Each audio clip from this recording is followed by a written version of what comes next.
सब इस पे क्वेश्चन हो जाए, आइए क्वेश्चन भी कर लेते हैं, जरा ध्यान से देखना। ये कार्बन है ट्रिपल बॉन्ड और ये हाइड्रोजन, ये कार्बन है बेटा डबल बॉन्ड और ये हाइड्रोजन,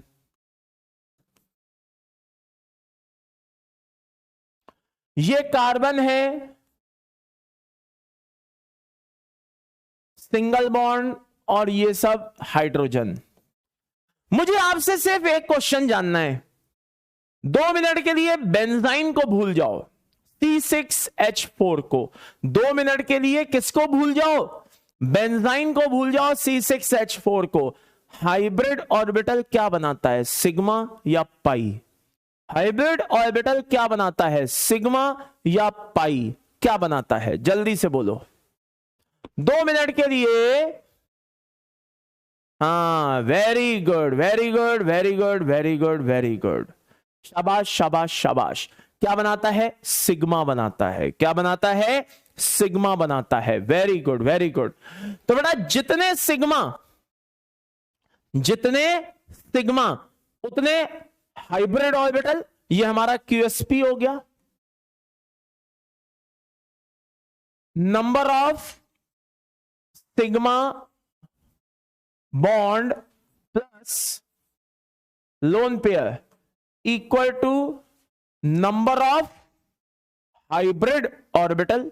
जितने सिग्मा बॉन्ड और जितने लोन पेयर, दोनों का sum equal to number of hybrid orbital. भाई लोन पेयर भी कहां रहना चाहता है?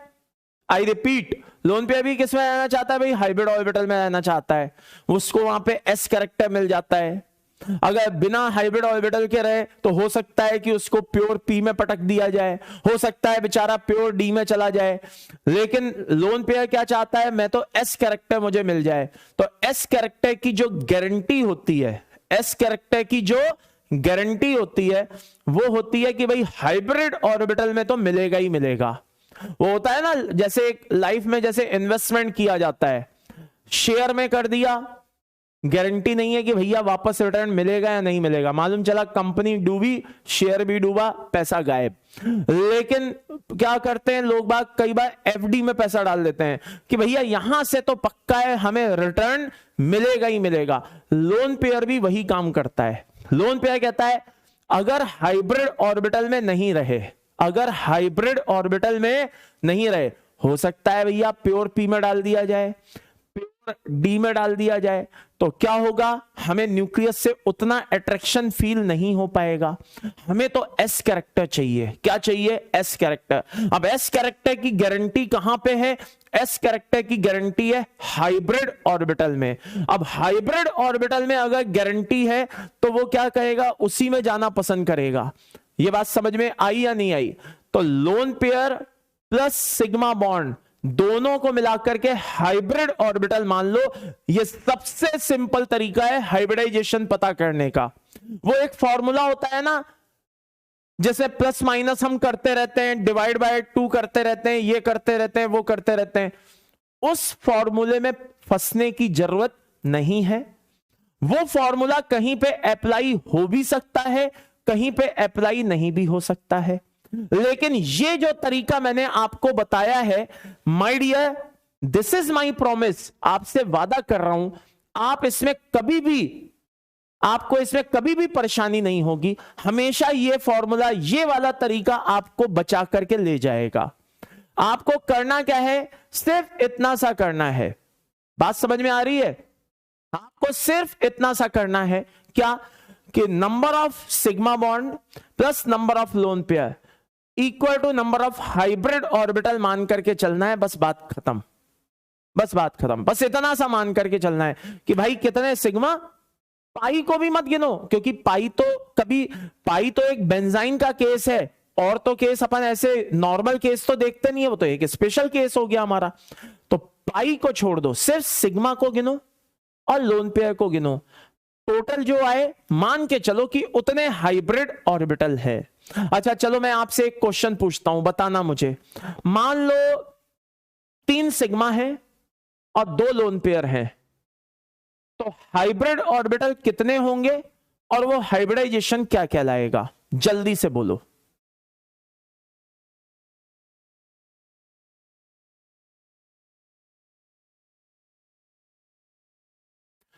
Very good. 5 हाइब्रिड ऑर्बिटल होंगे और नाम कहलाएगा sp3d। Very good very good very good, शाबाश शाबाश शाबाश। नाम क्या कहलाएगा? sp3d। ये बात क्लियर है भाई सभी को? चलिए बहुत बढ़िया। तो अगर ये कंसेप्ट आपको क्लियर हो गया है तो मुझे पता है आप बड़े आराम से एक एक करके सारी चीजें बताते जाएंगे। आइए सबसे पहले शुरू करता हूं हाइब्रिडाइजेशन से। पहला क्वेश्चन है मेरा हाइब्रिडाइजेशन से। बेटा यहां पे कार्बन पे कितने सिग्मा दिखाई दे रहे हैं? एक कार्बन पे, ये 1 कार्बन है, ये 2 कार्बन है, कोई भी एक कार्बन पे कितने सिग्मा दिखाई दे रहे हैं? जल्दी बताइए,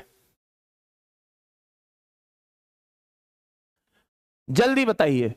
बहुत बढ़िया, 2 सिग्मा दिखाई दे रहे हैं। Hybridization sp। कोई लोन पेयर है नहीं, सिर्फ 2 सिग्मा दिखाई दे रहे हैं। हाइब्रिडाइजेशन क्या हो गया? sp। कितने सिग्मा दिखाई दे रहे हैं बेटा? जल्दी बताइए और हाइब्रिडाइजेशन बोल दीजिए सेकंड वाले पे।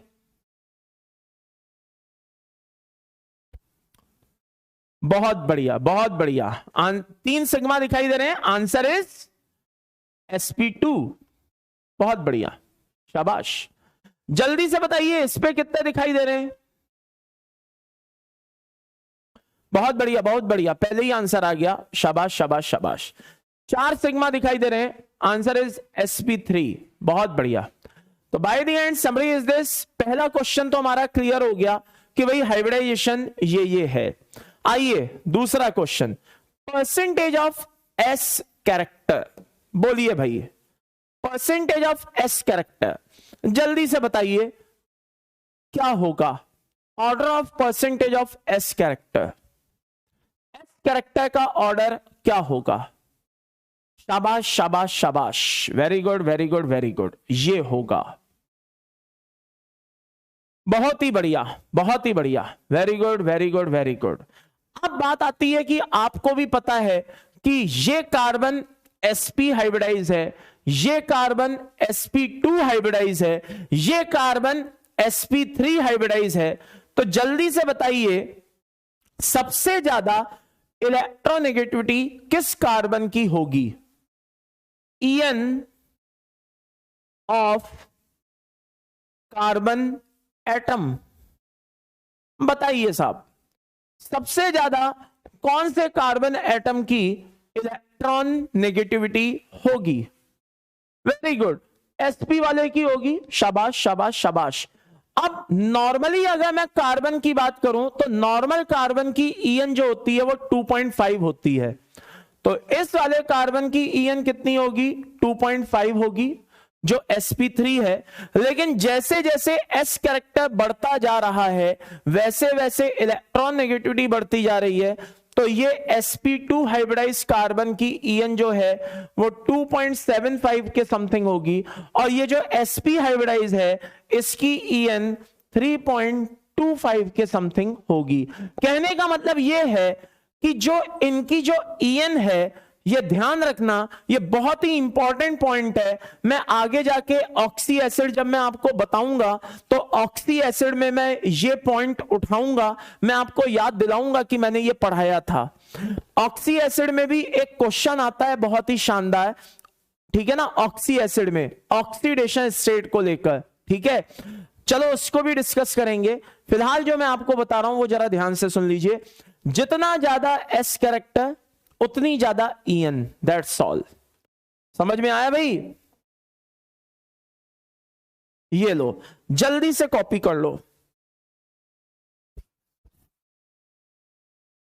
बहुत बढ़िया, शाबाश। अब आगे बढ़ते हैं, जरा ध्यान से देखना। माना कि अभी हमने बेंड्स रूल नहीं पढ़ा है, बात समझ में आ रही है? क्या नहीं पढ़ा है हमने अभी? बेंड्स रूल नहीं पढ़ा है, ये बात मैं मानता हूं, लेकिन हमने ये तो पढ़ा है सब कुछ। इतनी देर में ये सब पढ़ा है नहीं पढ़ा है? तो आइए इसी के बेसिस पे एक और क्वेश्चन करते हैं। बॉन्ड लेंथ कौन सी? CH। जल्दी से बताइए, यहां पे भी एक CH बॉन्ड है, यहां पे भी CH बॉन्ड है और यहां पे भी CH बॉन्ड है। सबसे ज्यादा बॉन्ड लेंथ किसकी होगी या सबसे कम बॉन्ड लेंथ किसकी होगी? जल्दी बताइए।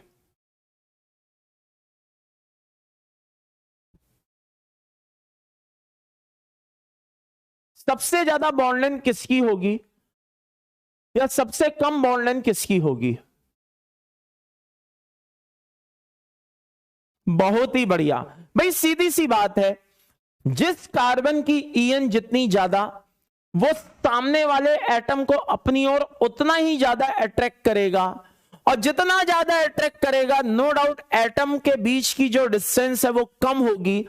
तो ये वाली CH बॉन्ड लेंथ सबसे कम होगी, उससे ज्यादा और सबसे ज्यादा। तो order of CH bond length कैसा? ऐसा। यहां पे क्या होगा बेटा? CH बॉन्ड लेंथ सबसे कम, यहां थोड़ी ज्यादा, और वहां पे तो सबसे ज्यादा। बहुत ही बढ़िया जवाब, शानदार रिप्लाई, बहुत ही बढ़िया। क्लियर है भाई? यहां तक कोई दिक्कत? Very good very good very good very good.